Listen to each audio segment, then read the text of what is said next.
d'un autre taureau, c'est-à-dire celui qui n'est pas connu dans les textes publiés, comme Walden, les essais et plein de récits d'excursions. Et je précise tout de suite, parce que ça pourrait ne pas être clair, que bien sûr le journal est publié. Il a même été publié dans son intégralité en 1906, mais il n'était pas destiné à être publié. Donc c'est pour ça que je parle d'un autre taureau, celui qui n'a pas été prévu pour affronter le regard des lecteurs. Et ça a un certain nombre d'incidences, j'en reparlerai un peu plus tard. Alors, comme il a été dit, c'est un journal qui a été écrit tout au long de la courte vie de Taureau, entre 37 et 61. Au départ, c'était des cahiers d'exercice dont il déchirait des pages lorsqu'il faisait une conférence ou un essai. Et puis, petit à petit, cette œuvre s'est affirmée, et à partir de 1851, elle devient intéressante. C'est-à-dire, sur les 10 dernières années de la vie de Taureau, elle devient intéressante. C'est une œuvre à part entière, et dans cette sélection, j'ai évidemment retenu plutôt ce qui concerne la dernière partie. Alors, Taureau le définit comme un journal, un livre où tu consigneras toutes tes joies, ton extase. C'est-à-dire tout ce qui le ravit dans la nature. Il est quelqu'un qui aime beaucoup la nature. Et donc, il choisit d'y raconter ce qui le passionne, ce qui le ravit. Mais il oublie de dire qu'il glisse dans le journal aussi tout ce qui l'exaspère. Il y a beaucoup de choses qui l'exaspèrent dans la vie. Deux dernières remarques sur ce journal. C'est à la fois le lieu où il se construit intellectuellement, c'est le lieu où il pense, où il met sa pensée en forme, et c'est aussi le lieu où il est un naturaliste. Il aime beaucoup la nature et il étudiait cette nature de Nouvelle-Angleterre. Et dans le journal, il transcrit ses notes de terrain et on a une nature très très précise, presque scientifique. Alors, maintenant, quelques remarques sur cette sélection. Parce que ça n'est pas le journal, c'est une sélection, donc c'est une fabrication. J'ai privilégié, je l'ai dit, ce qui est plutôt tardif, et j'ai éliminé de ce journal de 7000 pages tout ce qui m'a paru peu intéressant, tout ce qui a à voir avec le temps qu'il faisait, avec l'épaisseur de la glace, avec la température de l'eau, avec certaines descriptions de fleurs que le lecteur de notre époque et français ne connaît pas, et ça m'a paru sans grand intérêt. Ça ne veut pas dire que c'est sans intérêt pour connaître Taureau, mais pour un public français, ça n'a pas d'intérêt. De toute façon, il fallait bien couper. J'ai supprimé aussi tout ce qui avait à voir avec les brouillons, tout ce qui a été retravaillé et qui est devenu les œuvres publiées, parce que ça, on peut trouver la forme définitive. Sauf deux passages que je vais lire qui montrent bien la qualité particulière du journal. Voici la version publiée de Walden. Je quittais les bois pour une aussi bonne raison que celle qui m'y avait attiré. Peut-être, me sembla-t-il, que j'avais plusieurs autres vies à vivre et que j'avais plus de temps à consacrer à celle-ci. Il est remarquable de constater comme nous suivons aisément, insensiblement, une route particulière, nous faisons pour nous-mêmes un sentier battu, d'où il tire une morale, comme les grandes routes du monde doivent être usées et poussiéreuses et profondes les ornières de la tradition du conformiste. Walden, c'est le récit d'une expérience et il y a une morale qu'il dit. Le journal, c'est tout à fait autre chose, il ne sait pas, c'est le lieu d'élaboration de sa pensée, c'est plein de doutes, plein de questions. Pourquoi est-ce changé? Donc voilà ce qu'il dit dans le journal en 1852, en même temps qu'il rédige Walden, voici ce qu'il dit. Pourquoi ai-je changé? Pourquoi ai-je quitté les bois? Je ne crois pas être en mesure de le dire. J'ai souvent souhaité y retourner. Je ne sais pas davantage ce qui m'a pris d'y aller. Peut-être que je m'en fiche, même si cela vous intéresse. Le fait qu'ils disent même si cela vous intéresse, ça veut dire qu'ils pensent qu'il publiera cette chose-là dans Walden. En fait, il ne le publie pas, il prend une autre version. Peut-être que je voulais changer de vie, je souffrais sans doute d'une légère stagnation. Et plus loin, il ajoute, je dois avouer que j'ignore pourquoi j'ai quitté le lac. Je suis parti pour des raisons aussi mystérieuses que celles qui m'y avaient attiré. Donc voilà, deux versions différentes. Le journal est plus authentique. Le journal contient des doutes, un questionnement. Ce n'est pas la parole assurée de ce personnage qu'il construit dans Walden. Alors, j'ai annoncé que le fait que ce soit un journal qui ne devait pas être publié a une incidence. Quand vous êtes publié, vous faites attention à ce que vous dites. Si vous êtes un journaliste, un caricaturiste du Charlie Hebdo, vous faites attention à ce que vous publiez, plus ou moins. Quand vous écrivez pour vous-même, vous êtes libre. Et vous n'avez pas de censure, il ne se censure pas. Donc maintenant que c'est publié, on a un taureau qui ne s'est pas censuré et qui se laisse aller à une certaine radicalité sans ménagement. Il est l'homme à la parole libre et qui se place en conflit avec l'opinion publique, avec la religion, mais évidemment pas de risque puisque c'est dans l'espace privé du journal. Donc qu'est-ce qu'on trouve dans cette absence de contrainte, cette absence de censure? On trouve une critique très virulente du système économique. Critique du commerce, du monde des affaires, du culte de l'argent, de l'accumulation des biens matériels. Critique, et là je cite, de la frénésie du marché, où l'on achète et l'on vend, parfois des hommes au milieu des autres marchandises. L'Amérique était l'Amérique de l'esclavage à l'époque. Et puis là, alors, attention, ça tient du blasphème. Je cite, « Il existe certaines expressions courantes et des manières blasphématoires de considérer les choses, comme lorsque nous disons « il fait de bonnes affaires », qui sont plus sacrilèges que les jurons et les blasphèmes. Ces mots renferment la mort et le péché, puissent nos enfants ne pas les entendre. Donc dans l'Amérique capitaliste du milieu du 19e, il considère comme le fait de faire des affaires, s'enrichir comme un blasphème. Mais imaginez aussi à notre époque certaines personnes lisant une pareille pensée aussi excentrique. C'est aussi prémonitoire parfois, les marchands affairés et les courtiers en bourse faisant leurs affaires à crédit, jouant avec des titres fantaisistes. Bon bref.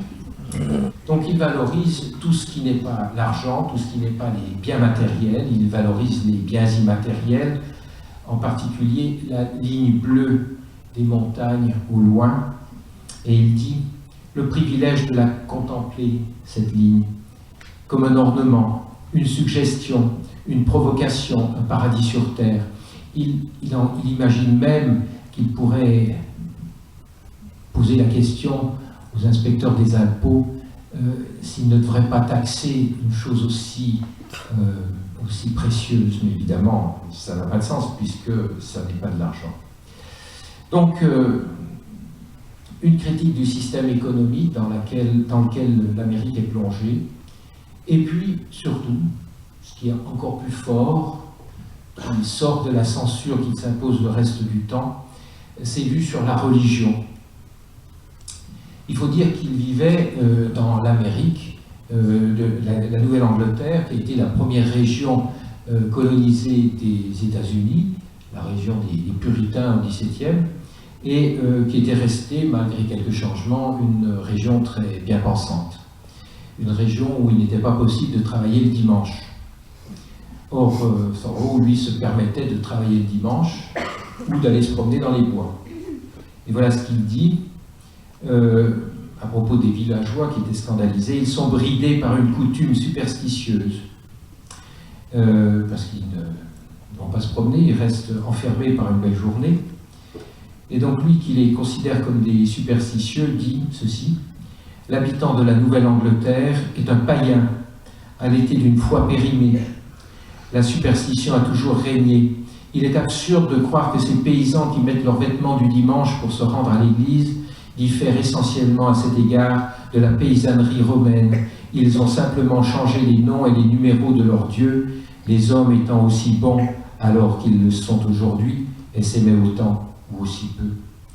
Donc une critique radicale, critique aussi de la presse, et à propos de la presse, voici ce qu'il dit: elle est libre lorsqu'il s'agit de parler de politique, mais pas libre lorsqu'il s'agit de parler de religion. Or, il faut voir que l'Amérique se vante d'être le pays de la liberté d'expression, c'est constitutionnel.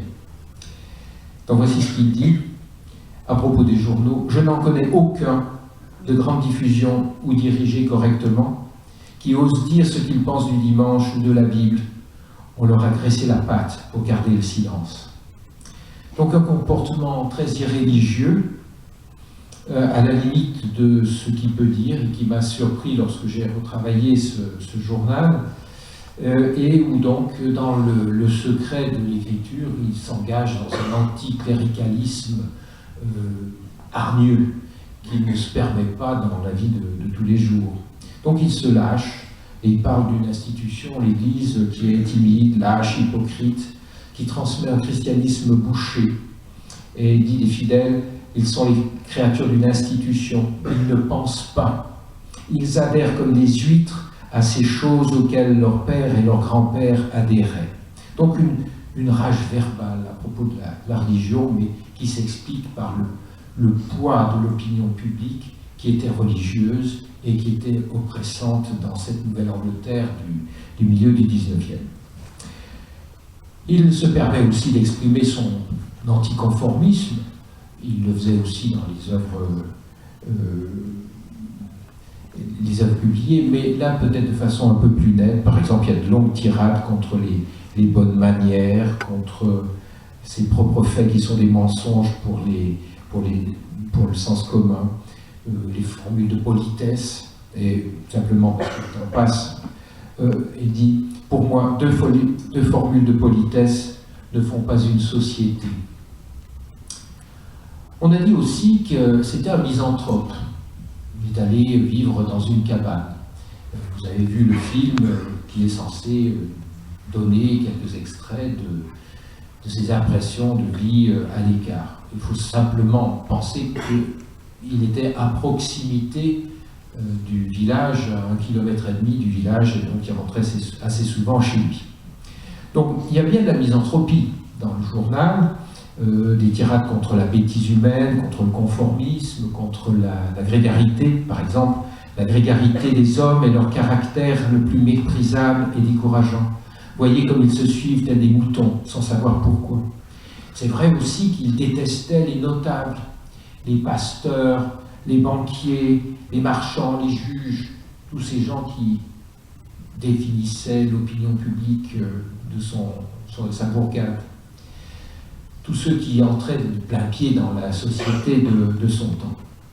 Mais, et c'est là ce qui me paraît intéressant dans le journal, c'est qu'on a quelqu'un qui aime l'humanité. Ce n'est pas l'humanité des notables, c'est une autre humanité, c'est une humanité marginale. Et là, il exprime une sympathie pour cette humanité-là, celle qui vit autour de lui, dans la campagne, qui connaît bien la nature, de vieux paysans, des pêcheurs, des chasseurs de rats musqués, des bûcherons, qu'il allait fréquemment voir, qu'il écoutait, il récupérait leur savoir, il échangeait sa propre information. Et il dit de ces gens de la campagne, simples, réservés, qu'il éprouve à leur égard une certaine tendresse. Donc on n'imagine pas dans le personnage de Walden qu'il se définisse comme quelqu'un de tendre. C'est quelque chose qui est différent dans le journal où il peut se laisser aller. Et je vais vous lire un petit extrait, vous aurez aussi d'autres extraits que Brice lira, mais un passage que j'aime bien. Il rencontre à la fin de l'automne un vieil homme dans les bois, pieds nus, ses chaussures à la main, et dans les chaussures il y a un merle et des pommes. Mais ses poches aussi étaient remplies, c'est pour ça qu'il a quitté ses chaussures pour pouvoir remplir le plus possible de contenants de pommes. Et donc, voici ce que Audi, je retrouve la page. C'est un court extrait d'un ensemble plus long. J'ai eu plaisir à voir ce vieillard joyeux, si peu rattaché à la vie, presque plié en deux, prendre ainsi son plaisir au soir de l'existence.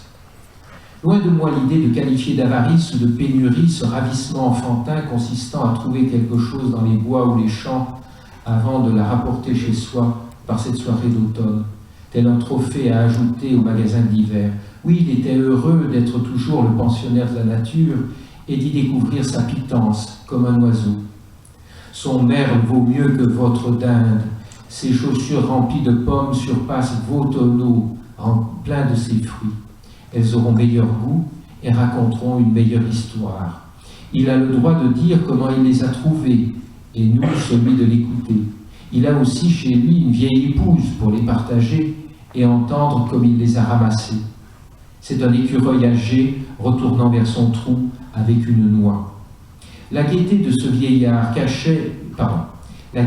vieillard valait 1000 sacrements et memento mori de l'Église.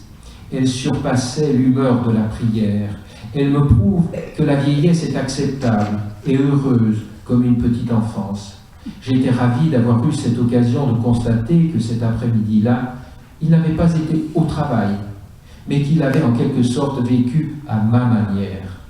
Sorti pour voir ce que la nature lui réservait, il se hâtait maintenant de rejoindre le terrier qu'il connaissait, où il pourrait réchauffer ses vieux pieds.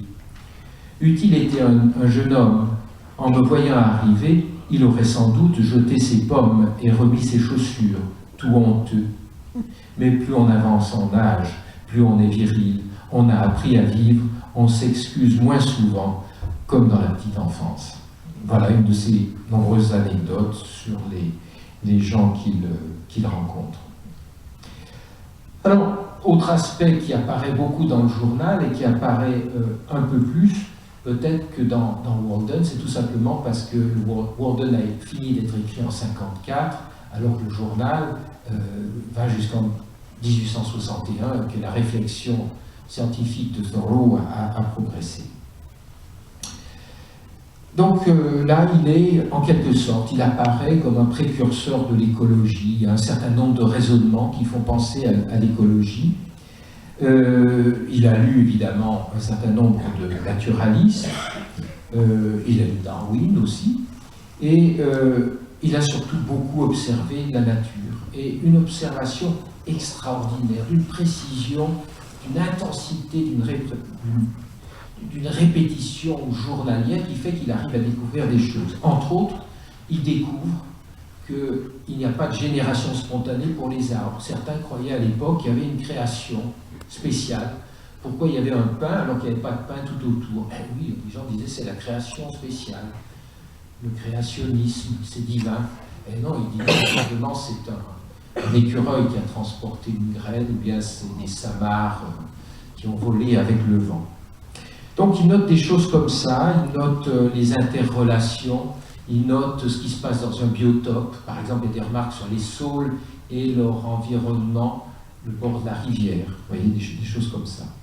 Et puis, ça n'est pas seulement la belle nature qu'on voit dans Walden, nature romantique, parfois sublime, c'est aussi la nature délaissée, la nature négative, qu'on ne veut pas voir, dont on ne fait pas grand cas. Par exemple, les mauvaises herbes. Le terme en lui-même est significatif. Je sympathise peut-être davantage avec les mauvaises herbes qu'avec les récoltes qu'elles étouffent, car elles manifestent une belle vigueur. Elles sont la vraie récolte que la terre porte plus volontiers. Alors, ce qui me paraît peut-être encore plus proche de l'écologie, et c'est extraordinaire qu'il ait poussé cette réflexion, c'est qu'il n'appartient pas à l'humanité, séparée de la nature. Il est dans un espace intermédiaire. Il n'y a pas de coupure pour lui entre l'humain et le non-humain. Et il le dit dans cette phrase, « Je vis en plein air pour le minéral, le végétal et l'animal qui est en moi. » Ce qui l'intéresse, ce qu'il recherche, parce que le journal cherche, c'est le lieu de cette recherche, c'est qu'est-ce qui se passe entre entre lui et les objets naturels. C'est une affaire de relation, de lien. Dans le cas de pareils objets, ils viennent parler d'arc-en-ciel, je soutiens que ce ne sont pas eux, proprement dit, l'objet d'étude des hommes de science, qui m'intéressent. Le lieu de mon intérêt se situe quelque part entre moi et eux. Je parle de ces objets. Donc, c'est une recherche sur le lieu où on peut presque passer de l'autre côté, du côté de la nature. Alors donc, il considère par exemple les plantes comme ses voisines. Il leur rend visite, il rend visite aux arbres. Pour les fleurs, il veut savoir à quel moment elles s'ouvrent. Il dit qu'il éprouve de l'affection pour les plantes, pour les fleurs. À propos d'un arbre, un châtaignier, il dit qu'il éprouve de la sympathie. Il n'est pas juste de maltraiter un châtaignier en lançant des pierres pour faire tomber les châtaignes. Et voici ce qu'il dit. Je sympathise avec cet arbre. L'on devrait accepter ses dons, non seulement avec douceur, mais avec une certaine gratitude, empreinte d'humilité. Il ne faudrait même pas secouer trop rudement l'arbre dont on convoite les fruits.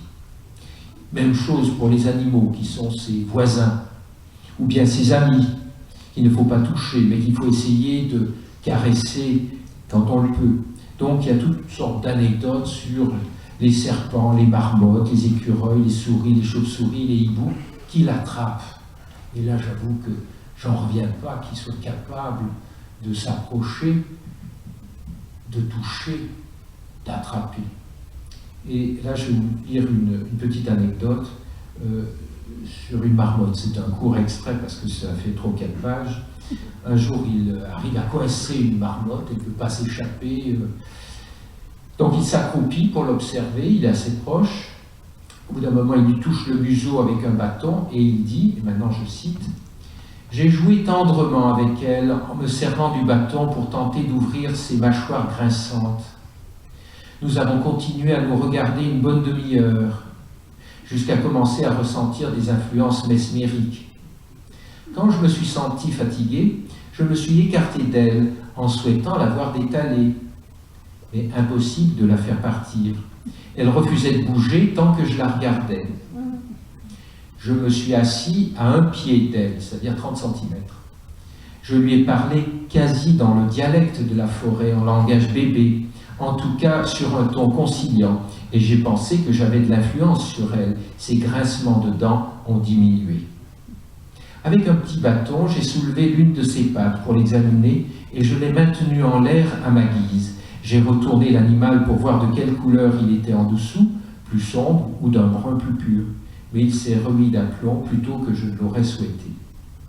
La marmotte avait l'air assez douce. Je lui ai parlé aimablement. J'ai approché de sa gueule les feuilles de thé des bois qu'il avait mâchouillées avant. J'ai allongé les mains au-dessus d'elle, mais elle a alors tourné la tête en se remettant à grincer un peu. J'ai posé la main sur elle et je l'ai aussitôt enlevée, l'instinct reprenant vite le dessus. Si j'avais eu quelques feuilles fraîches de haricots, en étant en avance sur la saison, je suis sûr que je l'aurais entièrement domestiquée. Et il termine avec ceci, je la respecte comme l'un des habitants autochtones. Je crois qu'elle pourrait m'enseigner quelque sagesse. Ses ancêtres ont vécu ici depuis plus longtemps que les miens. Elle est mieux acclimatée et naturalisée que moi. Bon, le temps oblige à aller vite, mais il y a plein d'autres anecdotes sur les animaux. Il y a aussi quelque chose qui m'a surpris, c'est son empathie pour la souffrance des animaux domestiques. Un cheval, esclave, mais là je prendrai des exemples pour ce qui dit des bœufs. Un bœuf qui se couche dans les tables et qui a la tête coincée comme dans un pilori. Ainsi le bœuf, ce compagnon de l'homme, fatigué de sa journée de labeur, est-il contraint de se reposer comme le plus ignoble esclave ou coupable? Et à propos de 2 autres bœufs, à qui l'on vient d'enlever le joug, il dit « L'humanité pathétique avec laquelle ils se comportaient m'a profondément touché. Ils étaient trop sérieux pour se réjouir d'avoir terminé leur labeur du jour. Ils se sentaient trop épuisés pour cela. Ils se comportaient comme un bûcheron harassé. » Les animaux, les fleurs dont il est proche, et évidemment un sentiment de respect pour la nature dont il perçoit qu'elle est en train d'être détruite, que certaines espèces ont disparu. On peut observer que non seulement l'orignal et le loup disparaissent devant l'homme civilisé, mais aussi de nombreuses espèces d'insectes, telles que la mouche noire et le presque microscopique brûlot. Comme nous avons d'habitude une idée imparfaite de l'environnement où nous vivons, tel qu'il était il y a 3 siècles. Donc, concernant la destruction des arbres en particulier, il sait qu'il y a certaines espèces qui ont pratiquement disparu, donc il dit qu'il faut faire attention, il faut économiser, il faut avoir des stratégies pour replanter, et même une citation, brûlons religieusement les souches, donc la partie là, qui a la moins de valeur apparemment, et adorons dans les bosquets, tandis que les vandales chrétiens saccagent les temples forestiers pour construire des milles d'écuries ou de maisons communes où ils célèbrent leur culte et pour alimenter leurs poils. Protection de la nature et au point de suggérer des choses comme l'économie, économiser le bois de chauffage, ne pas gaspiller le bois de chauffage, ce qui est assez révolutionnaire dans une Amérique où la nature était une source d'exploitation gratuite. La nature était encore un matériau, un minerai à exploiter. Donc là, déjà, il dit il ne faut pas détruire. Et voilà une citation. Si certains sont poursuivis en justice pour maltraitance d'enfants, d'autres méritent d'être poursuivis parce qu'ils maltraitent la nature confiée à leurs soins. Donc s'il faut soigner la nature, la protéger, il faut que la gestion ne soit pas confiée à des propriétaires, donc il est contre le droit de propriété. La nature doit être protégée et gérée collectivement. Les forêts ne doivent pas être laissées aux propriétaires qui coupent pour faire de l'argent. Il faut qu'il y ait un organisme communal qui gère ce problème. De même, il suggère de réserver des parcs naturels. Et évidemment, l'Amérique l'a suivi un peu plus tard. Chaque village devrait avoir un parc, ou plutôt une forêt primitive de 500 ou 1000 arpents, où l'on ne devrait jamais couper la moindre branche pour en faire du bois de chauffe. Un bien éternellement commun pour l'instruction et la récréation. Nous connaissons les terrains communaux pour les vaches et les partiels pour les pasteurs, mais nous avons besoin de communaux pour les hommes et de parcelles laïques à jamais inaliénables. Et un certain nombre des termes qu'il emploie sont des termes qui sont repris dans les chartes des parcs nationaux américains. Donc, non pas le droit à la propriété, mais le droit à l'usage de la nature afin de la protéger. Voilà, j'en termine parce que le temps passe et je terminerai simplement sur une phrase, une dernière recommandation dont j'aimerais qu'elle soit entendue par nos dirigeants, nos exploiteurs, pilleurs, destructeurs de ressources naturelles, cette jolie phrase, que les hommes marchent doucement dans la nature. Je passe la parole à Brice, sans qui vous n'auriez pas cette traduction.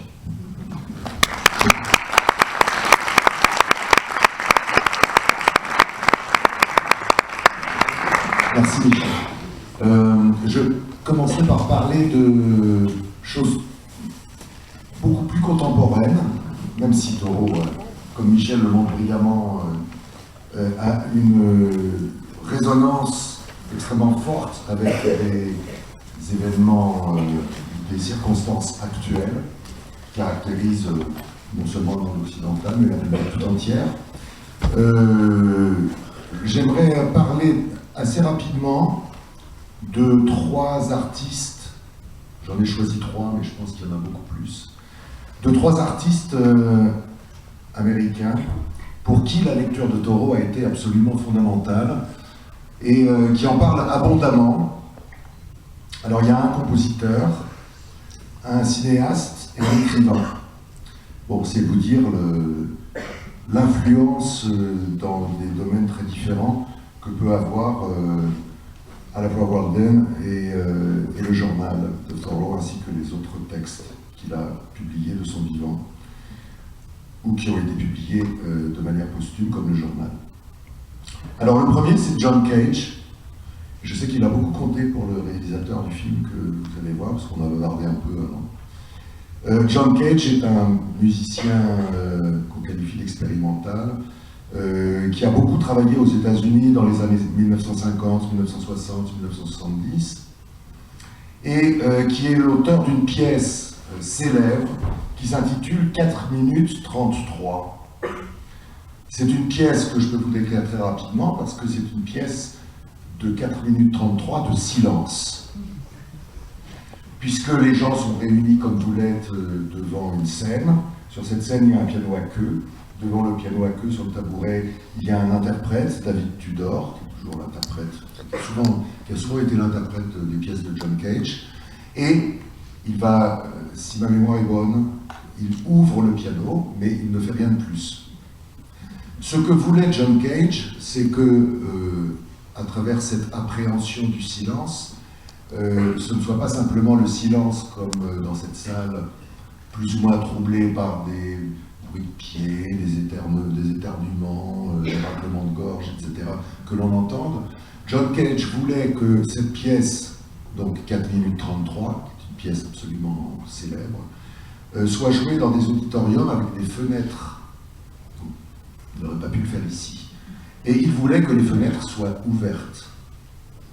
Pourquoi ? Parce qu'il tenait à ce que les auditeurs écoutent non pas les notes d'un piano, mais écoutent une chose à laquelle sans doute il ne faisait aucunement attention, c'est-à-dire le bruit environnant, peut-être de la nature, peut-être de la ville, de manière, en tout cas,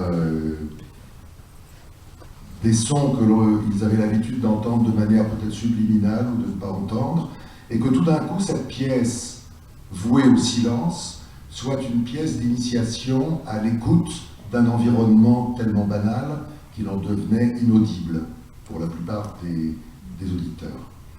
Et John Cage explique très souvent le rapport qu'il a avec Thoreau. Je rajouterai qu'en traduisant à la fois Walden et le journal, j'ai été très très frappé par l'attention que Thoreau porte au son. Je lirai tout à l'heure un petit passage concernant l'écho, l'intérêt qu'il porte à l'écho.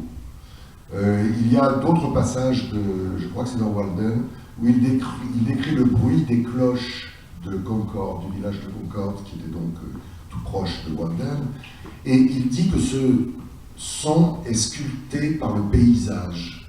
C'est-à-dire que le temps que met ce son pour atteindre ses oreilles, ce son est modifié par les arbres, et ça n'est pas simplement le son des cloches, mais c'est aussi le son des cloches et du paysage.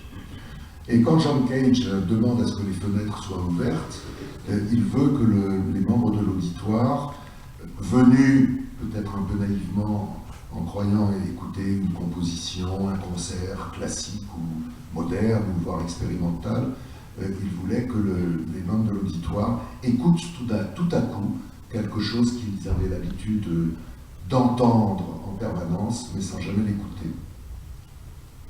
Alors le deuxième artiste pour qui Thoreau a été absolument fondamental, c'est le cinéaste new-yorkais d'origine lituanienne qui s'appelle Jonas Mekas. Jonas Mekas vit toujours aujourd'hui et il a énormément filmé son quotidien puisqu'il était toujours...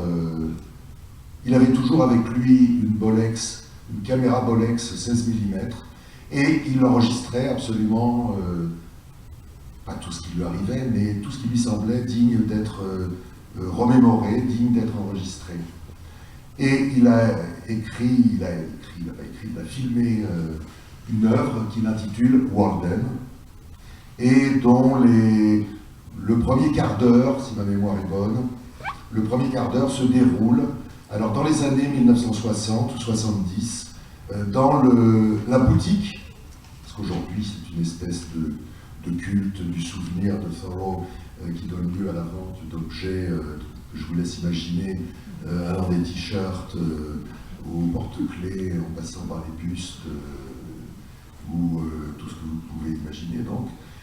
Et donc Jonas Mekas est allé dans la boutique, une des nombreuses boutiques de souvenirs, et il filme tout ce qu'il voit, et en même temps il filme l'étang de Walden, il nous donne comme ça une espèce de sentiment d'un grand respect et de quelque chose qui caractérise peut-être un certain nombre, je pense, grandissant d'Américains depuis sans doute les années, la fin des années 50 et les années 60, ce qu'on a appelé le phénomène hippie, c'est-à-dire une redécouverte des textes de Thoreau, avec la concordance d'une prise de conscience très forte, à la fois des mensonges qui étaient proposés par les organes gouvernementaux et les porte-paroles de l'économie américaine à cette époque-là, en particulier par rapport à la guerre du Vietnam.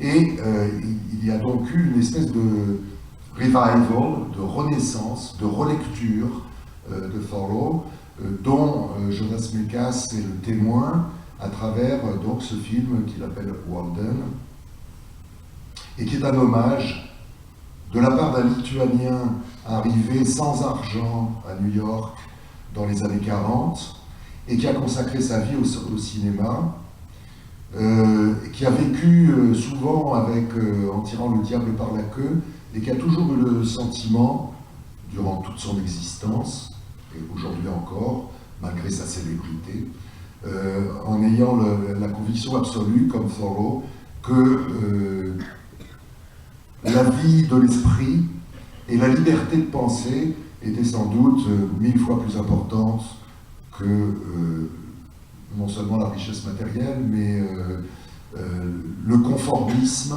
et l'acceptation d'une pensée ou d'une culture qui lui semblait tout à fait contestable. Alors à la différence quand même de Thoreau, je dirais que Jonas Mekas était très sociable, c'était l'ami d'un grand nombre d'écrivains, d'artistes, de poètes. Je pense à Allen Ginsberg aussi, qui est que vous connaissez sans doute, c'est un des principaux poètes de la Beat Generation, qui habitait à New York, qui a beaucoup voyagé, mais qui a longtemps résidé à New York. Je pense à Andy Warhol, qui était aussi un de ses amis. Et je fais une toute petite parenthèse à propos d'Andy Warhol. Il y a actuellement au MAC une exposition qui s'appelle les Time Capsules.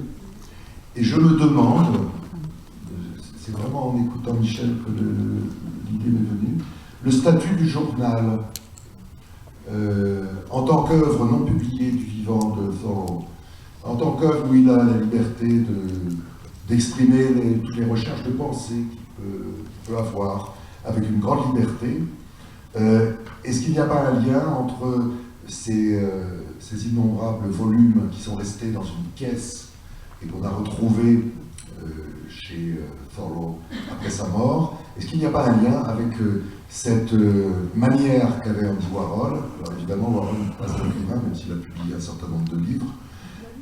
Cette manière qu'avait Warhol, pendant plusieurs décennies, de consigner dans des cartons de déménagement la plupart des affaires qu'il avait autour de lui et de les entreposer dans un entrepôt qu'il avait loué près de Manhattan, au point qu'il y avait, je crois, plus de 600 cartons de déménagement, chaque carton renfermant entre une semaine et un mois de souvenirs, non pas de réflexion comme c'est le cas de Thoreau évidemment dans son journal, mais en tout cas une manière de garder une trace du passé.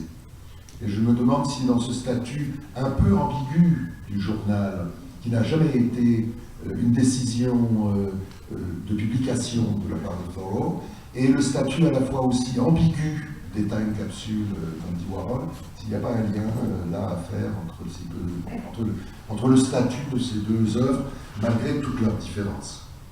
Donc je termine ma parenthèse, je reviens à Jonas Mekas pour vous dire que contrairement à Thoreau, il a toujours été d'une grande sociabilité et il avait pour amis à la fois Allen Ginsberg, Andy Warhol, mais aussi Jackie Kennedy et un grand nombre de Yoko Ono et John Lennon, etc. etc. Donc un grand nombre de personnalités pour qui, je mets Jackie Kennedy à part, mais les autres quand même pour qui l'art avait une importance fondamentale. Alors la troisième personne qui me semble, alors là sous l'influence manifeste des écrits de Thoreau, au point que Walden a toujours été son livre de chevet, c'est Jim Harrison. Jim Harrison, donc l'écrivain américain, ayant longtemps vécu dans le Michigan, mais vivant maintenant entre le Montana et l'Arizona, et à qui j'avais demandé de faire la préface de Walden, donc dans l'édition publiée par Yves Jolivet, Homo et le reste, et qu'il a accepté avec beaucoup de générosité, puisqu'il n'a jamais demandé un sou à Yves Jolivet, et il a simplement dit que quand il viendrait à Marseille, il lui demanderait une bouillabaisse, mais comme il n'est pas venu à Marseille, la bouillabaisse attend. Yves aussi. Donc il y a un lien absolument évident entre cet écrivain que je connais bien, parce que ça fait 25 ans que je le traduis. Je n'ai pas tout traduit, de Jim Harrison. J'ai traduit à partir d'un livre qui s'appelle Faux Soleil et qui a précédé Dalva. J'ai tout traduit depuis Faux Soleil. Je suis en train de terminer la traduction du dernier roman de Jim Harrison, qui sortira donc au mois de septembre prochain. Le lien essentiel qui existe entre Jim Harrison et... Ils sont nombreux ces liens. Le premier, qui est absolument évident, c'est ce qu'on pourrait qualifier de pensée contestataire, c'est-à-dire la remise en question de toutes les opinions reçues, de toutes les idées toutes faites concernant à la fois la validité du système politique américain, la véracité des déclarations des politiciens, la véracité aussi des bonnes intentions affichées par les multinationales américaines, le système économique américain et plus largement ce que on pourrait appeler la non-culture américaine. C'est un autre écrivain qui s'appelle Paul Bowles. On lui avait posé un jour la question: que pensez-vous de la culture américaine? Il avait répondu: ça n'existe pas. Bon. Sans faire de l'anti-américanisme primaire, il y a quand même beaucoup d'écrivains ou beaucoup d'artistes américains qui sont extrêmement critiques par rapport à leur environnement au sens le plus général du terme, et dont la colère, je pense que c'est quelque chose qui est partagé par Thoreau et un écrivain comme Jim Harrison. La colère est un des principaux moteurs de leur création. Je pense à un autre écrivain américain qui s'appelle Robert Coover. Et quand on lui avait demandé à Robert Coover pourquoi écrivez-vous, il avait répondu par ce mot: la colère. La colère devant l'état des choses. Voilà. C'était sa manière de manifester cette colère, c'était l'écriture. Donc Jim Harrison mais Jim Harrison est enraciné dans la lecture à la fois de Dostoïevski et de Faulkner, donc une lecture très cosmopolite, et en même temps dans un mouvement sociétal américain qui est le mouvement des années 60, de la contestation non seulement de la guerre du Vietnam, j'en parlais tout à l'heure, mais aussi du mode de vie américain, du rêve américain, et c'est quelque chose qui est déjà tout à fait en germe dans le journal et dans Walden, dans le journal de Thoreau et dans Walden. C'est-à-dire une critique extrêmement virulente de toutes les institutions qui régissent la société. Michel a abondamment parlé de la critique de la religion, mais ça va bien au-delà, les journaux, les journalistes, les écrivains à dessous, les écrivains à succès, les maîtres à penser qui font des conférences en veux-tu, en voilà, et auxquelles ils n'accordent absolument aucun crédit. Et il a finalement plus d'admiration pour les philosophes de l'Antiquité grecque ou romaine, les philosophes orientaux qui sont traduits à cette époque. Et là, il y a encore un lien, tout ça, ça crée des tissages John Cage, comme vous le savez peut-être, était quelqu'un qui était passionné par le bouddhisme zen. Et il faut savoir que Thoreau a commencé à lire, non pas les textes du bouddhisme zen, mais les textes à la fois de Confucius, à la fois les textes de l'hindouisme, qui étaient traduits à cette époque-là aux États-Unis. Et il y a là quelque chose de très fort. On pourrait même faire une lecture, dans une certaine mesure, mais elle serait sans doute aussi erronée que les autres, vu la complexité du personnage. Et on pourrait faire une lecture ce serait la piste d'un travail possible, de Thoreau et le bouddhisme. Ce rapport à la nature, ce rapport à la non-violence, ce rapport aussi à la méditation, d'une certaine manière, puisque cette solitude s'accompagne de méditation dont le journal garde les traces.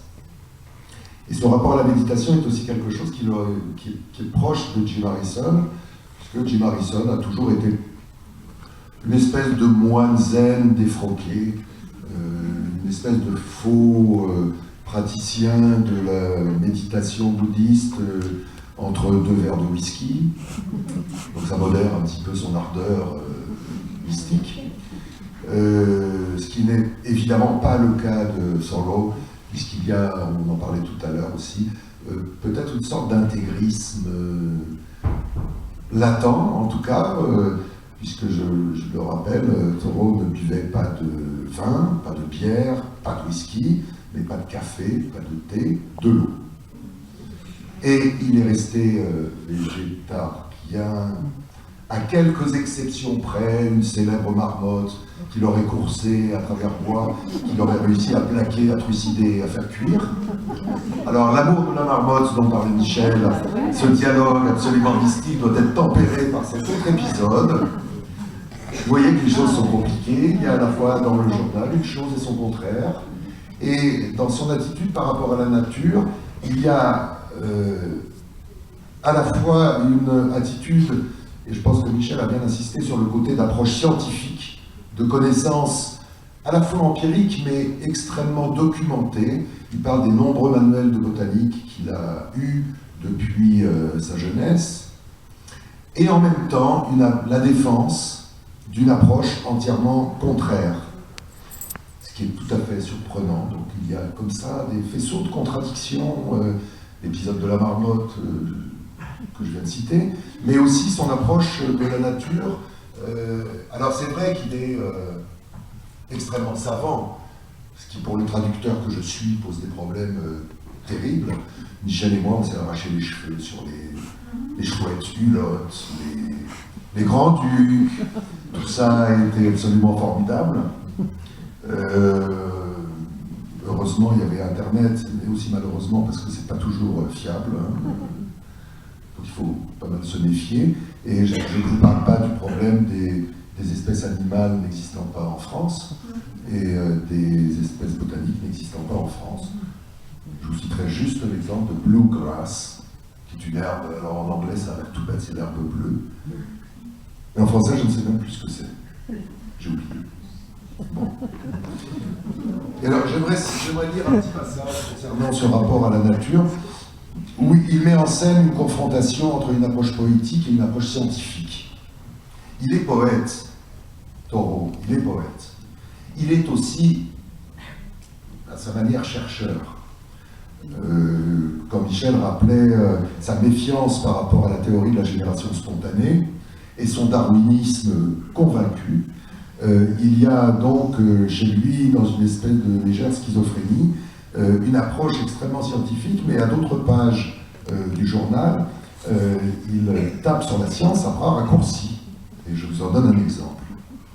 Je découvre une beauté dans la forme ou la coloration des nuages, qui parle à mon imagination, dont vous rendez compte scientifiquement à mon intellect, mais certes pas de la même manière à mon imagination. C'est ce que cela suggère, et c'est le symbole de ce qui m'est cher.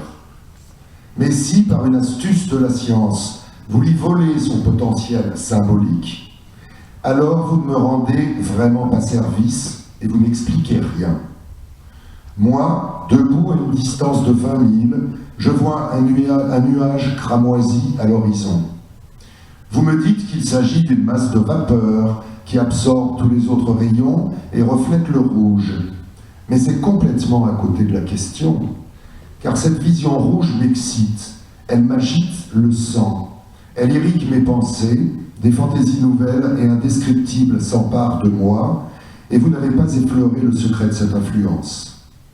Si votre explication ne contient aucun élément mystique, une chose inexplicable à l'intellect, quelques points mystérieux, alors elle est tout à fait insuffisante. Si elle ne contient rien qui parle à mon imagination, à quoi est-elle utile? Quelle sorte de science est-ce donc qui enrichit l'intellect, mais floue l'imagination? Non seulement elle déshabille Pierre pour habiller Paul, mais elle ôte à Pierre davantage qu'elle ne donne à Paul. C'est simplement la manière dont elle s'adresse à l'intellect, et c'est le compte-rendu qu'en fait l'intellect. Mais ce n'est pas la manière dont elle s'adresse à l'imagination, et ce n'est pas le compte-rendu qu'en fait l'imagination. Tout aussi inadéquate, pour un simple mécanicien, serait la description d'un moteur à vapeur par un poète. Si nous connaissions ainsi toute chose du simple point de vue mécanique, connaîtrions-nous vraiment quoi que ce soit?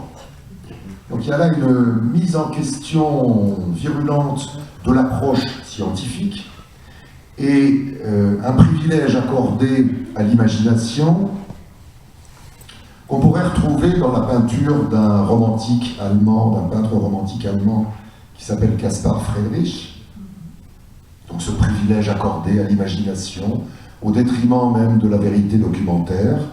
Mais il y a chez Thoreau les deux aspects qui alternent de manière, je dirais même assez régulière, c'est-à-dire une approche extrêmement romantique, des descriptions de coucher de soleil, des descriptions de lumière, de nuages, de ciel, qui sont d'un romantisme presque échevelé, hein, et des pages où s'affirme une approche tout à fait scientifique de la nature.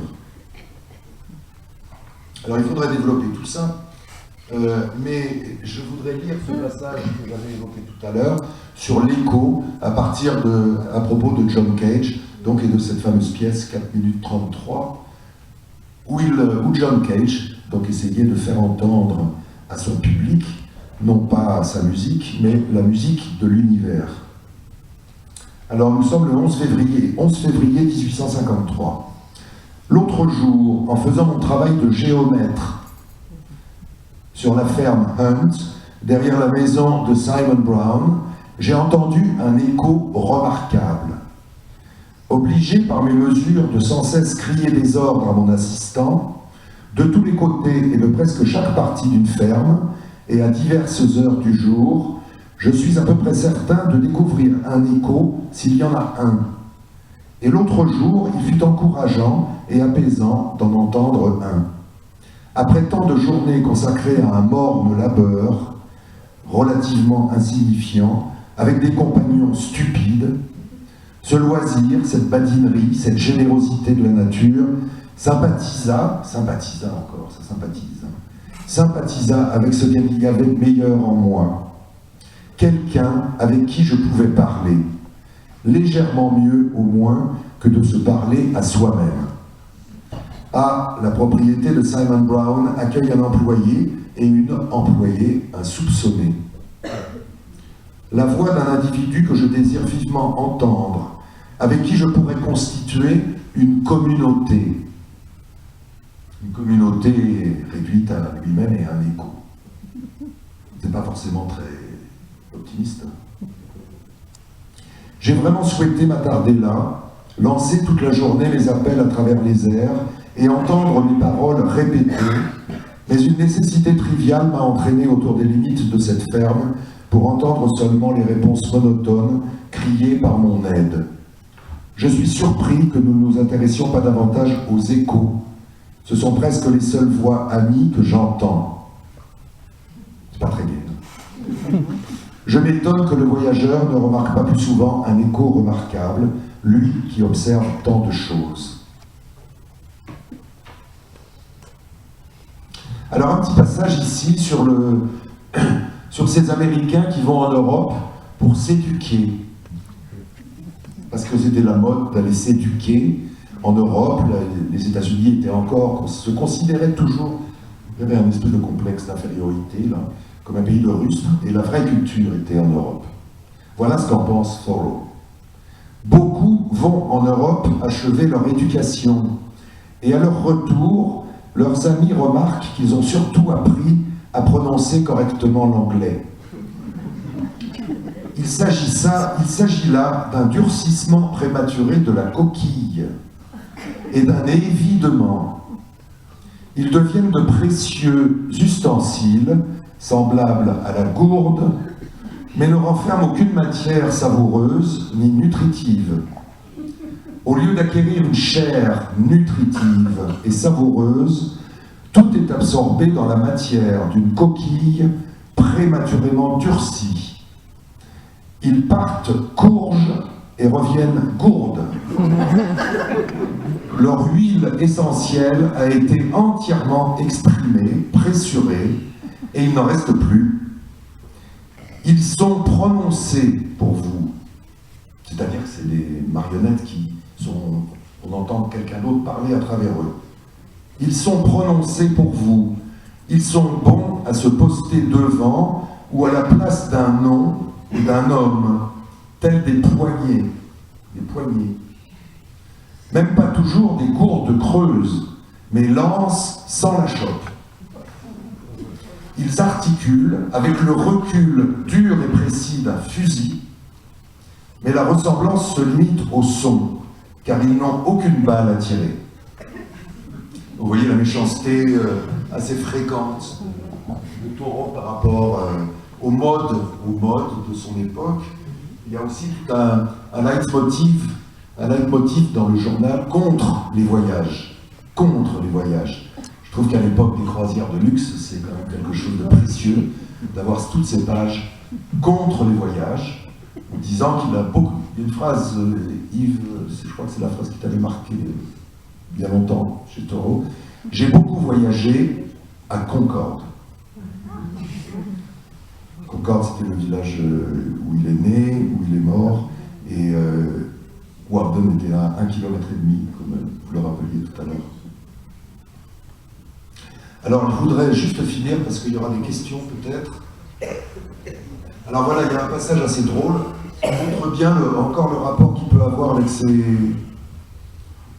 les gens de la même espèce que lui, les représentants de la même espèce que lui, c'est-à-dire l'espèce humaine. En m'approchant du lac, j'ai vu un rustre dans un champ de pommes de terre. Il les déterrait, qui est resté 10 minutes, figé sur place, pour me regarder, en proie à une stupéfaction muette, jusqu'à ce que j'ai disparu dans les bois, parmi les collines voisines du lac. Et quand j'en suis ressorti, il était là, toujours immobile, au même endroit, l'œil fixé sur moi, appuyé sur sa houe oisive, comme on surveille l'entrée d'un terrier pour voir le renard ressortir. Il s'est peut-être dit « Nihil humanum », etc. Genre, rien de ce qui est humain ne me soit étranger.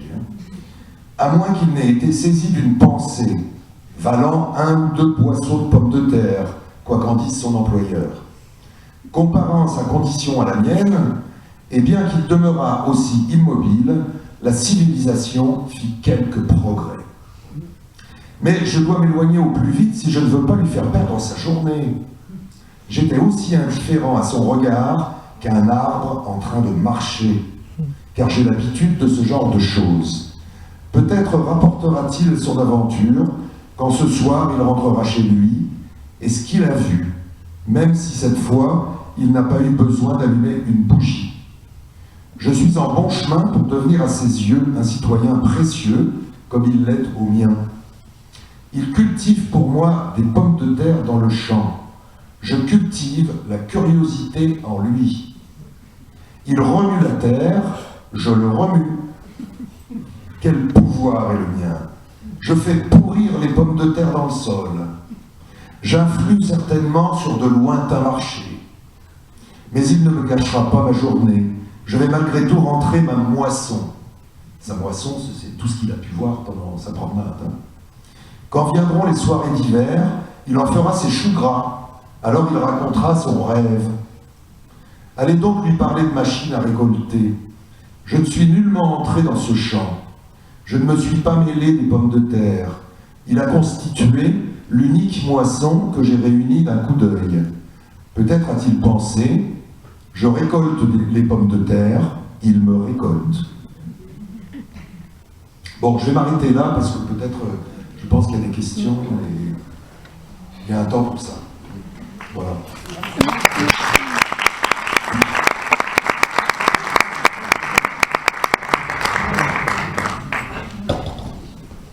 Voilà, eh bien on peut. Je sais pas si vous m'entendez. Non, oui, ça y est, ouais. On peut faire circuler le micro si vous avez des questions. Oui. Bonsoir, merci pour votre présentation. Vous aviez, je pense que ma question s'adresse à Michel Deranger. Vous nous avez dit qu'il critiquait la religion. Est-ce que ça veut dire qu'il ne croyait pas en Dieu, ou est-ce que il voyait, parce qu'en fait dans Walden, il fait référence à Dieu dans quelques pages, et je voulais juste savoir si pour lui peut-être que Dieu avait peut-être une autre forme que celle que les gens donnent à Dieu. Voilà.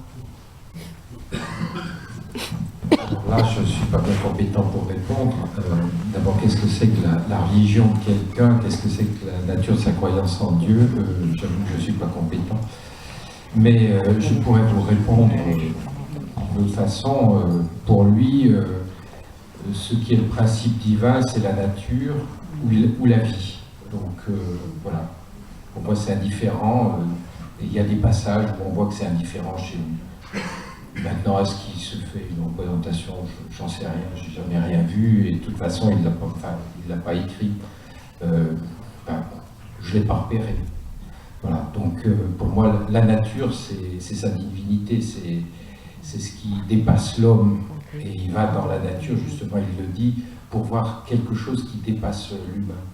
Donc on peut considérer que c'est une façon cette transcendance, c'est une réponse à votre question. Mais Dieu, ce qu'il avait des éléments de croyance, il emploie le mot Dieu parfois, mais parce qu'il est dans une société où le mot Dieu existe. Donc, qu'est-ce que ça veut dire? Dieu seul le sait. Merci. Moi, je rajouterais juste une toute petite chose, c'est que je crois qu'il croyait à la transcendance. Il est transcendentaliste, hein, c'est quand même... Bon, c'est un mot que on ne peut pas prononcer jusqu'ici. Bon. C'est un transcendentaliste du lichen. Le lichen, c'est-à-dire cette espèce de petit organisme absolument infime qui pousse sur les pierres, que personne ne regarde, qui est le comble de l'humilité de forme de vie dans la nature. Il y a des pages absolument sublimes dans le journal sur le lichen. Et il se dit, Thoreau, il est un peu inquiet par sa passion pour le lichen, ça l'inquiète assez ça. Et il se dit, est-ce que maintenant je vais m'intéresser aux verrues? Et c'est un transcendentaliste du lichen. Voilà. Merci.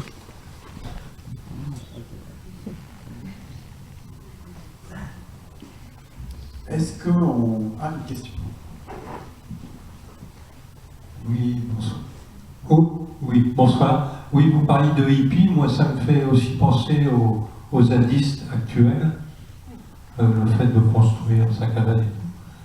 Et bon, c'est ce que je voulais vous dire aussi. Bah, c'est sûr que le texte de Thoreau résonne avec l'actualité. Vous parlez des zadistes. Ça paraît extrêmement fort à chaque émergence d'un mouvement spontané de défense de choses qui sont menacées, je parle le plus généralement possible, hein, ou même de morts lors de manifestations. Il est quand même l'auteur de la résistance au gouvernement civil, qui a inspiré un nombre de mouvements ou de penseurs, ou même d'hommes politiques du XXe siècle. Martin Luther King, Gandhi, José Bové, je ne sais pas s'il faut mettre José Bové dans la même catégorie. Donc ça fait quand même beaucoup de monde, des écrivains aussi, j'en ai cité quelques-uns, mais André Gide, Marcel Proust, et je pense qu'à chaque fois qu'il y a un mouvement soit singulier, donc un artiste, soit collectif, de contestation, eh bien il y a toujours quelqu'un qui va relire Thoreau et y trouver du grain à moudre, y trouver une raison de justifier ou d'enrichir son propre point de vue.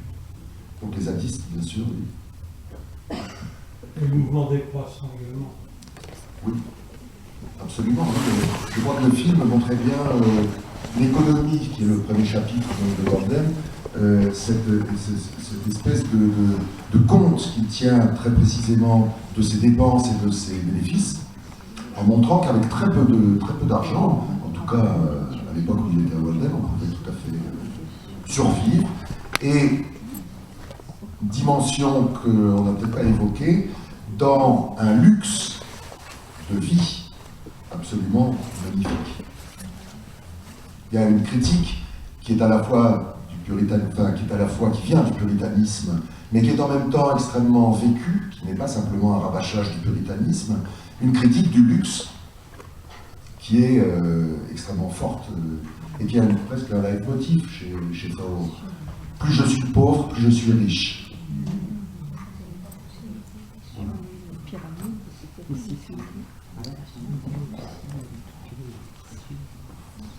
Bonsoir, merci pour cette soirée. J'aurais voulu savoir qu'est-ce qui avait amené Thoreau à cette démarche. Est-ce que c'est sa famille, son lieu, ses études? Alors, il faut voir qu'il a fait des études à Harvard pendant donc 3 ans. Après, il a essayé d'être instituteur, et puis ça n'a pas bien marché. Il a monté une petite école privée avec son frère qui est mort. Et il n'était pas très bien à sa place, il ne savait pas bien ce qu'il voulait faire. Il était certainement déjà assez excentrique. Et il n'avait pas vraiment de travail, il ne se sentait pas bien dans ce village. Et en plus, il a mis le feu aux forêts. Et donc, il n'était pas très bien vu des propriétaires de forêts, ce qui pour un écolo d'avant-garde, c'est pas très bien. Mais ce n'était pas de sa faute, hein, c'était la faute d'un autre. Enfin, bref, mais sa réputation n'était pas très bonne. Donc, il était un petit peu en dehors du village, il ne se sentait pas bien. Et il a eu l'occasion d'entendre un certain nombre de ces transcendantalistes, des gens qui étaient un peu marginaux par rapport au conformisme de la société, qui essayaient d'aller vivre dans les bois, de vivre dans la solitude. C'était quand même une période romantique, donc la nature commençait à prendre une valeur en soi et pas simplement pour l'exploiter. Donc c'est sans doute comme ça que ça a mûri. Il a eu des exemples et Emerson possédait un bois à côté du lac Walden et donc il a construit sa cabane.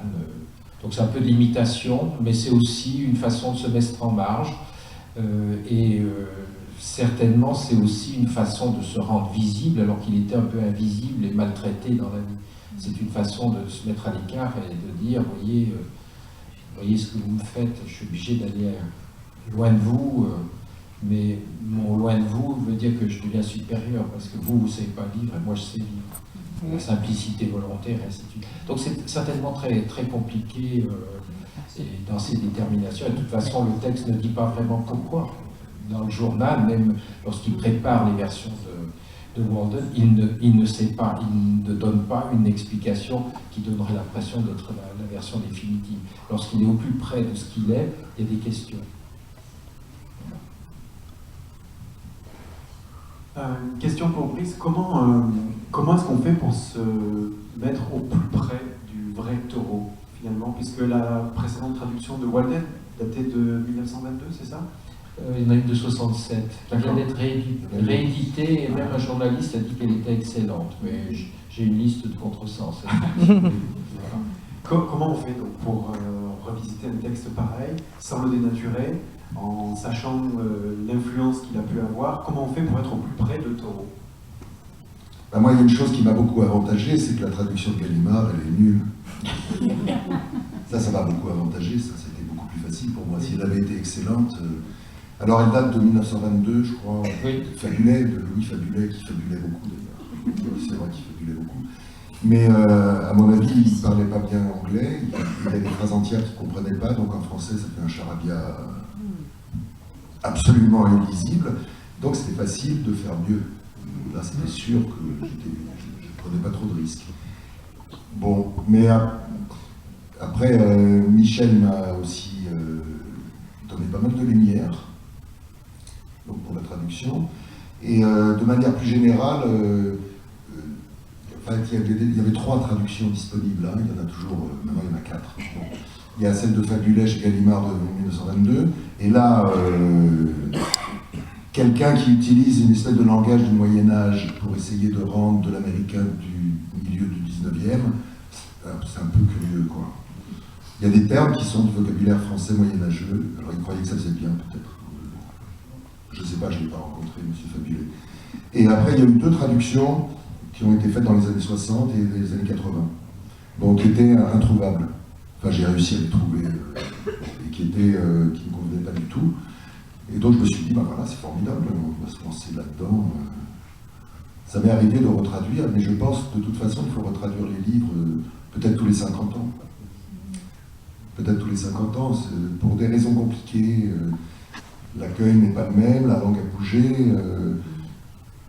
Il faut dépoussiérer, peut-être, il y a le sentiment, peut-être toutes les alors c'est plus d'une génération, 50 années, hein, mais 2 fois par siècle, on sent que la traduction a vieilli. Mais ne me demandez pas ce que ça veut dire, je ne sais pas très bien. J'ai beaucoup de mal à... Il y en a certaines, il y en a d'autres en revanche qui n'ont pas vieilli d'un poil. Je pense à Edgar Poe par Baudelaire, hein. Je trouve que ça n'a pas vieilli d'un poil, c'est du Baudelaire, c'est pas de Edgar Poe, c'est du très beau Baudelaire. Et il n'y avait pas de bonne traduction de Walden, voilà. Donc j'étais fier, content. Alors maintenant, comment je me suis mis le plus près de Thoreau, je ne sais pas. Est-ce que c'est vraiment, vous l'avez montré là, c'est vraiment une personnalité extrêmement complexe, Oui. qui peut à la fois faire preuve qui est extrêmement sarcastique à l'égard des modes, des activités des humains, et puis qui peut avoir une empathie extraordinaire. Ben voilà, vous parliez du lichen, donc c'est une personnalité extrêmement élastique finalement. C'est une personnalité qui parfois, dans son journal en tout cas, se permet des choses à quelques semaines de distance, dont on a peut-être un peu de mal à trouver la cohérence, mais en même temps tâtonne, cherche et reprend sans arrêt les mêmes problèmes, c'est-à-dire, moi ça m'intéresse pas mal cette affaire de positionnement par rapport à la nature. Le mi-chemin est peut-être la solution finale qu'il a trouvée, c'est-à-dire ne pas adhérer de manière romantique à quelque chose, mais ne pas non plus se rétracter dans une approche purement scientifique et laisser tout ça à distance, mais peut-être, alors c'est peut-être difficile, on sent qu'il y a du devenir marmotte chez lui, on sent qu'il y a du devenir lichen, on sent qu'il y a du devenir nuage en permanence. Il y a sans arrêt cette tentation, c'est de la sympathie, mais aujourd'hui un psychiatre moyen, il veut peut-être de la schizophrénie. Bon, il y a quelque chose de très fortement investi dans le désir, qui est sans doute la compensation de cette absence de fréquentation ou de désir d'être grégaire, d'être social tout simplement, et qui se transmet. Alors c'est pas simplement les animaux, c'est les arbres. Les arbres, il y a des pages absolument incroyables sur les arbres, sur les insectes, sur des choses qui a priori n'avaient pas le droit d'intéresser un chrétien, un bon chrétien puritain au XIXe siècle. Donc là, il y a quelque chose de transgressif aussi. Bon, maintenant, traduire le journal, c'est peut-être plus compliqué que traduire Walden. Mon expérience, ça n'a pas été, j'ai pas, comme on dit, bonifié mon approche après avoir traduit Walden. Au contraire, il a fallu qu'à chaque entrée, alors je ne sais pas comment on dirait en France, chaque page, voilà, chaque page du journal ou chaque passage du journal, il passe d'une chose à une autre. C'est très disjonctif, ça disjoncte tout le temps. Et là, pour un traducteur, c'est difficile. C'est compliqué parce qu'il faut sans arrêt repasser à autre chose, réaborder un autre type de vocabulaire, réaborder une autre manière de traduire, et lui-même écrit parfois de manière... On sent qu'il y a des passages qui ont été travaillés, on sent qu'il y en a d'autres qui ont été peut-être un peu plus brutes, et ça, faut pas tout effacer non plus, faut pas tout gommer.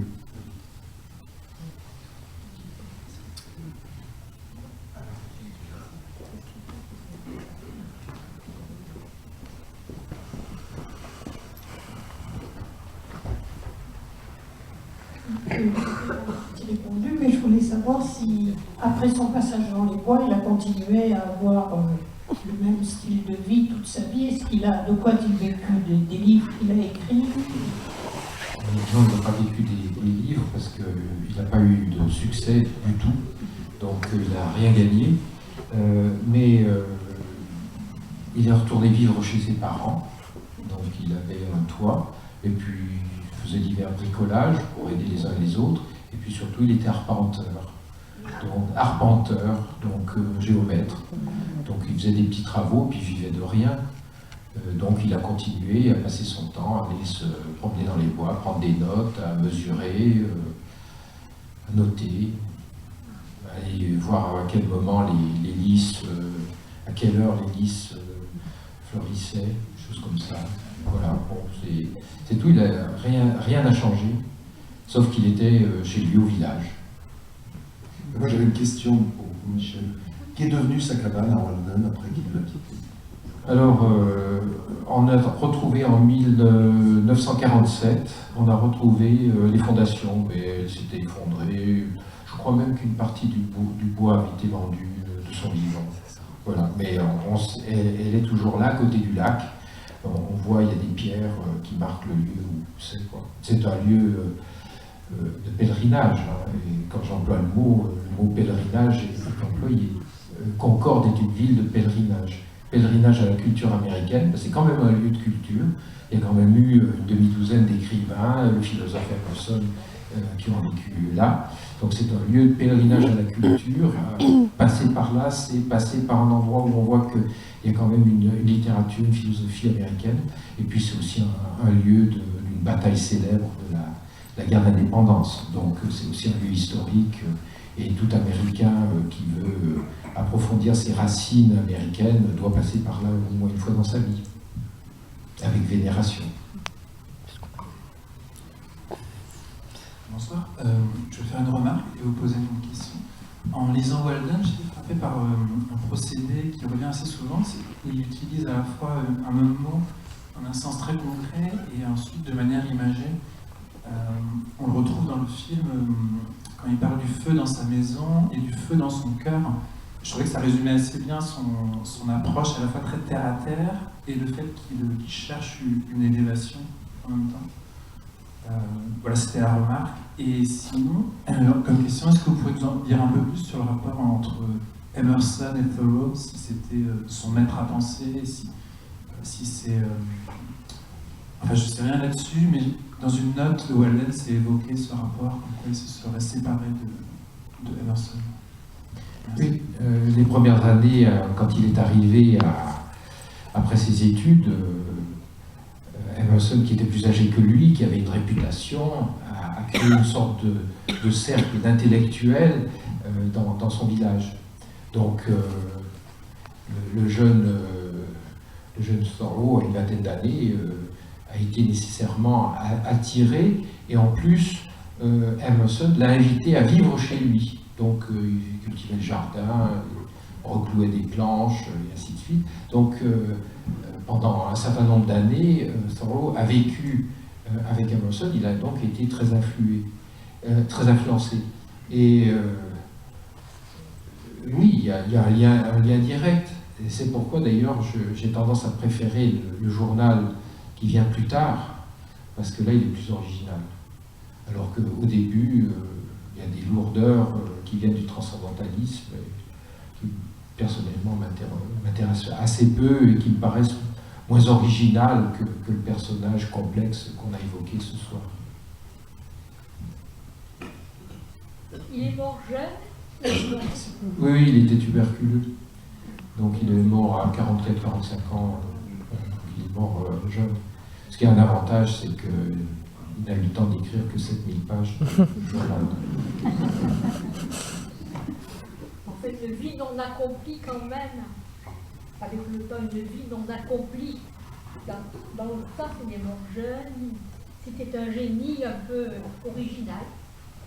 Oui, génie, je ne sais pas, mais original, oui, et avec des intuitions, avec des idées qui font que il n'a pas vieilli. Enfin, il y a certaines choses, bon, le côté transcendentaliste, pour moi, j'ai l'impression que ça passe mal. Mais plein de gens se réclament de lui. Ça a été dit par Brice, plein de gens se réclament de lui, ce qui montre qu'il y a une effervescence dans sa pensée et que chacun peut y trouver quelque chose.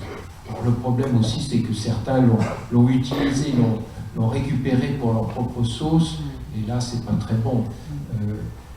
Dans la question qui était posée tout à l'heure, comment être au plus près de Thoreau, bon, on peut le traiter comme l'a traité Brice pour ce qui est de la traduction, mais pour comprendre sa pensée, de toute façon c'est pas totalement différent, pour comprendre sa pensée, l'idéal c'est d'en lire le plus possible et de lire tout à toutes les époques.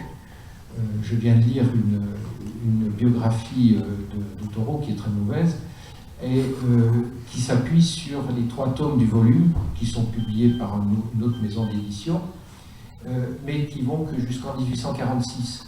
Alors c'est assez difficile de faire une biographie alors qu'on ne connaît pas la suite. Et donc c'est une complexité, et pour être au plus près, eh bien, il faut tout lire pour en savoir le plus et pour essayer de se faire un passage au milieu de toutes ces contradictions, de tous ces paradoxes, parce que souvent c'est des affirmations paradoxales, donc comment faut-il les prendre? Mais c'est passionnant comme lecture, c'est stimulant, vous pouvez le lire plusieurs fois, vous n'avez pas l'impression de l'avoir déjà lu, il y a à chaque fois des choses nouvelles, des aperçus nouveaux.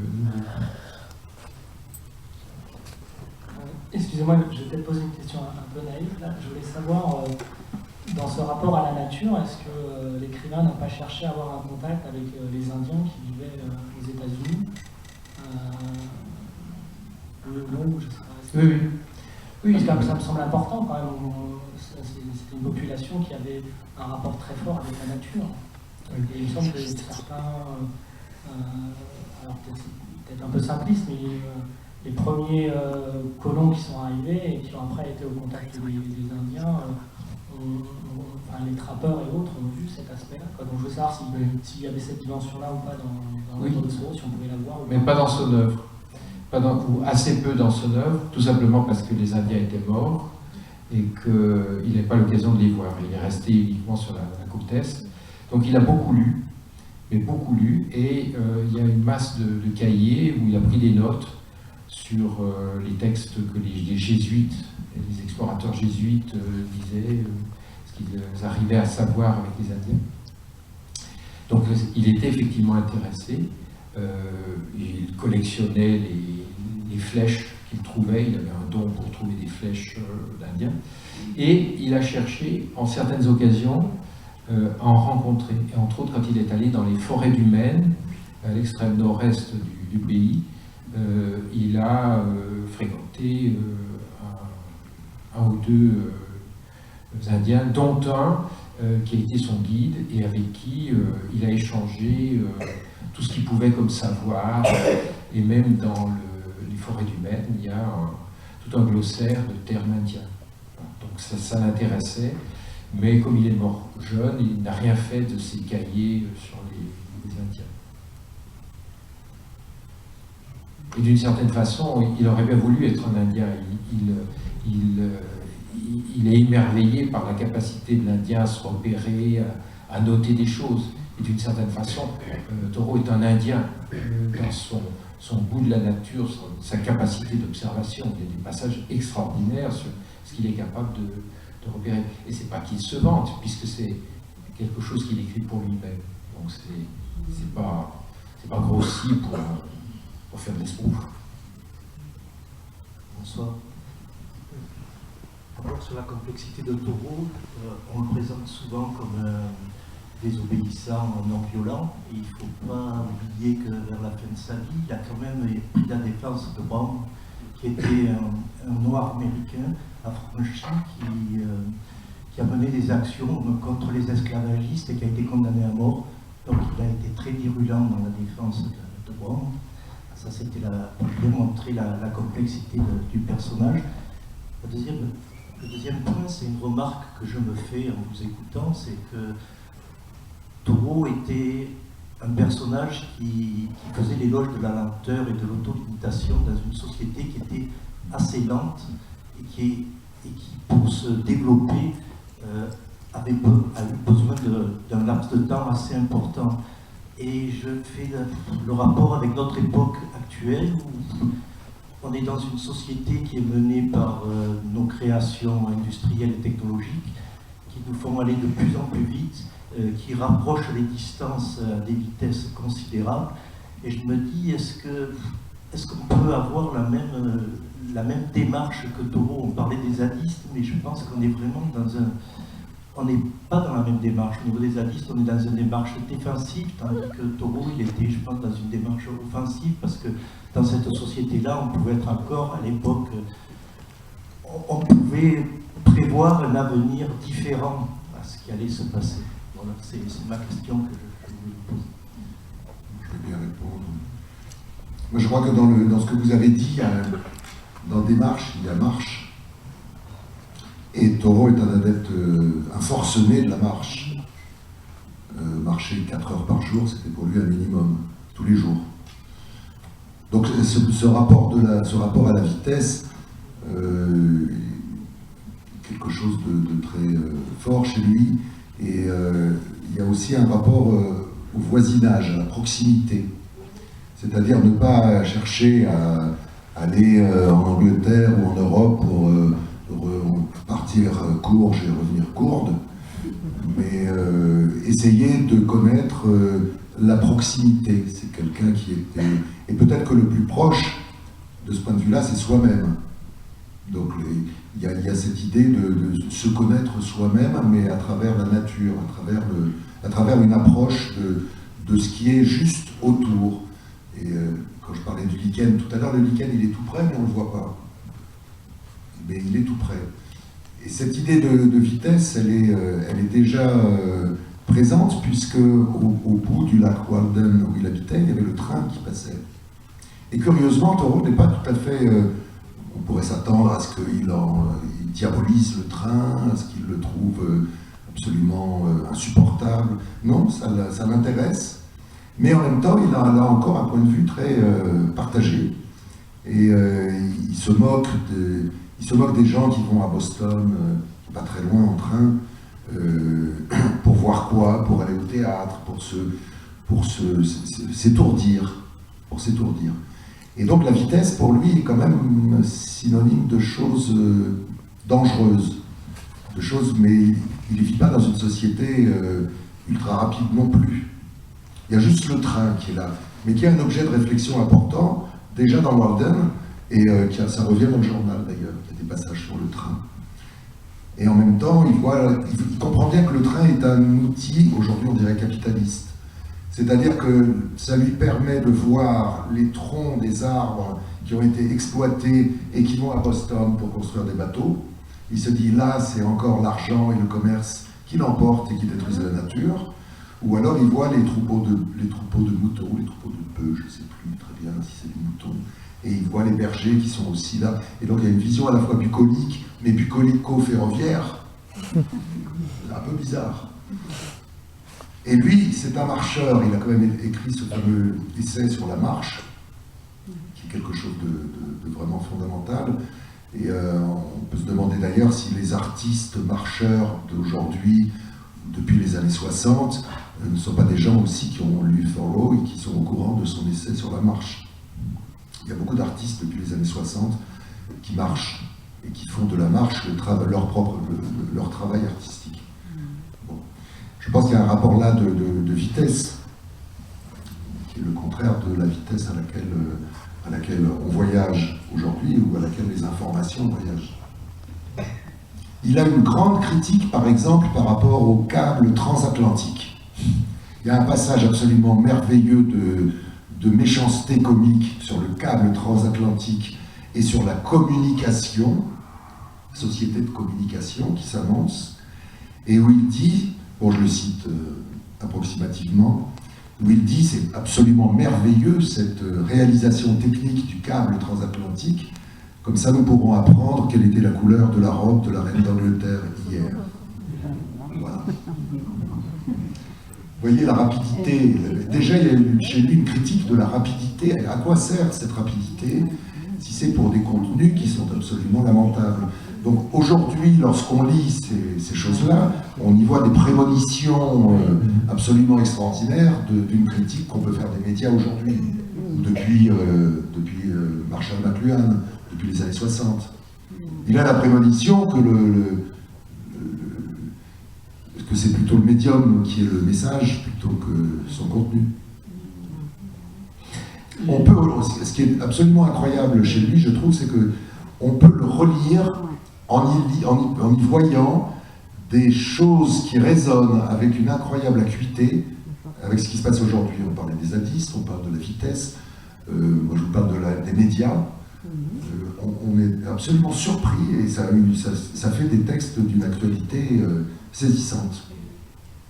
Mais dans votre question, j'ai cru comprendre que vous vouliez dire que c'était deux mondes différents et qu'on ne pouvait pas utiliser ce qui se passait, ce qu'il disait pour notre époque. Je ne pense pas qu'on puisse trouver des recettes applicables, mais c'est quelque chose qui stimule la réflexion. Et c'est à l'occasion de cette réflexion qu'on voit comment ça se relie à des problèmes, à des questions que nous nous posons. Mais il n'y a pas de réponse. C'est un monde complètement différent. Même ce problème de la vitesse ou de la lenteur, on est dans un domaine tellement différent que c'est pas possible d'utiliser ce qu'il fait. De même qu'il y a quelques Américains un petit peu fadas qui se trouvent un coin, qui se construisent une cabane et qui pendant un moment essayent de cultiver leurs haricots pour imiter son eau, mais ça c'est complètement anecdotique. Mais en revanche, ce qui est intéressant, c'est de lancer la réflexion, de stimuler la réflexion, malgré le décalage. C'est d'une toute autre période, et à mon avis, là, c'est là que l'œuvre de Thoreau est précieuse. Elle n'est pas complètement enfoncée dans son 19e siècle. Que pensez-vous de ces peuples-là de reculés, comme les Papous et autres, qui vivent encore vraiment d'une façon très primitive? Faut-il les faire évoluer, les aider à sortir quand on voit les enfants? Faut-il les laisser vivre comme ils sont là, en pensant qu'ils sont heureux? Alors, à mon avis, la réponse, elle est donnée par Lévi-Strauss. C'est absolument radical. C'est-à-dire, à partir du moment où nous commençons à parler d'eux, ils sont déjà morts. Est-ce que ça veut dire que le contact est fait et ils sont contaminés par la radio, la télévision, la Virgin, l'Internet, tout ce que mieux vaut qu'on ne parle pas d'eux. Ça serait mieux pour eux. Alors, parler de santé, pas de télévision. ça, c'est un autre débat, je crois. Oui, pour en revenir à Thoreau, pour terminer, est-ce qu'il reste encore quelque chose à découvrir des écrits de Thoreau?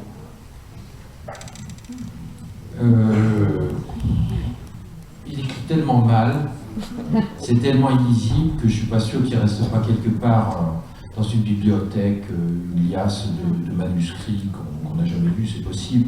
Bon, il existe en revanche 2 livres qui ne sont pas traduits en français, qui ont été fabriqués à partir de manuscrits, qui ont été mis ensemble, qui ont été un peu recousus alors qu'ils n'ont jamais été préparés, ni vraiment envolés. Donc c'est des choses qui ont été prises dans le journal, qui ont été prises dans des cahiers et qui ont été fabriquées et qui parlent soit des graines, soit des fruits. Voilà. Il y a des choses comme ça qui ne sont pas disponibles en France parce que ça n'a pas été traduit, qui existent. Bon, c'est intéressant, mais savoir s'il y a d'autres manuscrits, je ne sais pas. J'avoue, je ne sais pas. C'est une possibilité qu'un jour on retrouve quelques feuillets dans une malle, dans un grenier, c'est possible. Je sais pas. Alors, encore une petite question. Est-ce que vous connaîtriez d'autres auteurs qui se rapprocheraient au point de vue l'écriture du courant du Thoreau?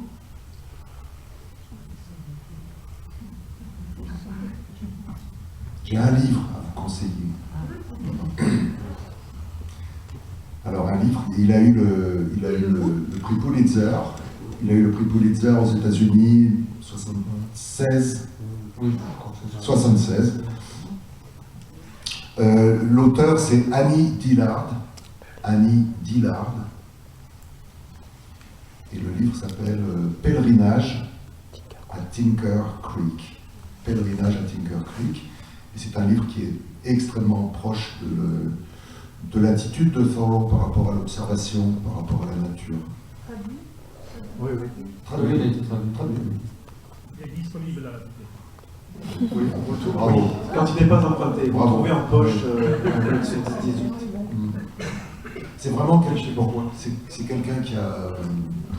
Annie Dillard, c'est quelqu'un qui a. Elle avait 26 ans à l'époque, elle a eu le prix, l'équivalent du prix Goncourt. Annie Dillard. Elle avait 26 ans et c'était son premier livre. Voilà. Elle en a écrit beaucoup d'autres après, qui sont publiés aussi. Pour certains. J'en ai traduit quelques-uns aussi. Et il se trouve qu'elle a vécu avec un professeur de littérature américaine qui était spécialiste de Thoreau et qui a écrit la meilleure biographie de Thoreau.